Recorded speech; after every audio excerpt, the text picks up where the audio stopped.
1949 22-23 दिसंबर की रात्रि में रामलला अचानक से मस्जिद में प्रकट हो गए। फिर इसी का केस चलता अगले 40 साल तक। वो रामलला वहीं विराजमान रहते हैं। तो यहाँ पर हेमंत शर्मा बड़ा सुंदर वर्णन करते हैं इस पूरी कथा का, क्योंकि वो ऑथेंटिक चीज कह रहे हैं। तो उन्होंने वो बात लिखी है कि वो प्रकट कैसे हो गए, प्रकट तो नहीं हो सकते ऐसे, वो फिर किसने रखे, कैसे रखे, बहुत सुंदर इसकी पूरी स्टोरी है। क्या कह रहे हैं कि हनुमान प्रसाद पोद्दार जो गीता प्रेस गोरखपुर के संस्थापक रहे हैं, वो अयोध्या आते हैं और क्या लाते हैं, अष्ट धातु से बनी हुई रामलला की मूर्ति लाते हैं। उनके साथ में कौन हो जाते हैं, रामचंद्र परमहंस, जो राम चबूतरे को पूरा वहाँ पर अड़े हुए थे उसके लिए। वहाँ पर एक संत और थे अभिराम दास। अभिराम दास ऐसे थे जो बुद्धि से कम हाथों से ज्यादा बात करते थे, पहलवान टाइप व्यक्ति थे, और भी बहुत सारे महात्मा। दिसंबर की रात हड्डी कप जाए ऐसी रात्रि 11 बजे जाकर ये सरयू में स्नान करते हैं, रामलला को वहाँ स्नान कराते हैं। और रामचंद्र जो परमहंस थे वो कलश सरयू के जल से भरते हैं, टोकरी में अभिराम दास ठाकुर जी को रखते हैं, रामलला को विराजमान करते हैं। ये सभी कहाँ चलते हैं, बाबरी ढांचे। आज क्या होने वाला है, आज गर्भगृह में रामलला विराजमान होंगे। यही तो दुस्साहस था जो कि आज हम सब राम मंदिर देख पा रहे हैं। कहाँ पहुंच गए,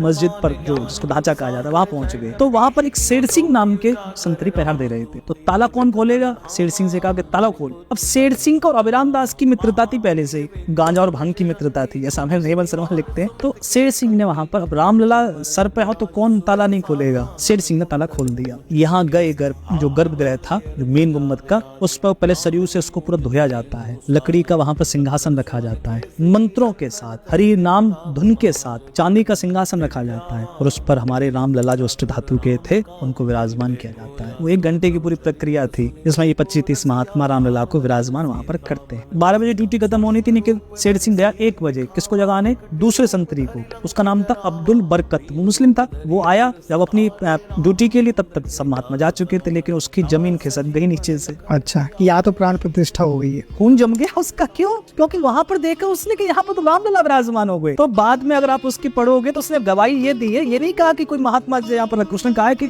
मैं जैसे गया तो एकदम से मेरी आंखों के सामने प्रकाश छा गया पूरा, धीरे धीरे प्रकाश कब हुआ तो फिर मुझे रामलला दिखे। ये गवाही है, क्योंकि नौकरी थोड़ी गवानी थी, उसने भी एक कहानी गढ़ दी। अब क्या था, अब इसके बाद असली कहानी शुरू होती है कि यहाँ पर इसके लिए तैयार थे कि जैसे ही रामलला विराजमान हो जाएंगे, पूरी अयोध्या में खबर फैल गई कि रामलला प्रकट हो। अयोध्या के आसपास गाँव में खबर फैल गई, रामलला प्रकट हो गए। आरती 4 बजे होती है, यहाँ 3 बजे शंख झालर मृदंग, प्रत्येक मंदिर में घंटा घड़ियाल सब बजने लगे, तमंचा ऊपर चल गए महाराज, कट्टा बंदूक सब चल गए, लोग आतिशबाजी करने लगे, भाई प्रकट कृपाला दीन दयाला कौशल्या। तो माहौल वो बन गया जैसे प्रभु श्री राम कभी त्रेता युग में जन्मे थे, वो माहौल आज 1949 में जम गया।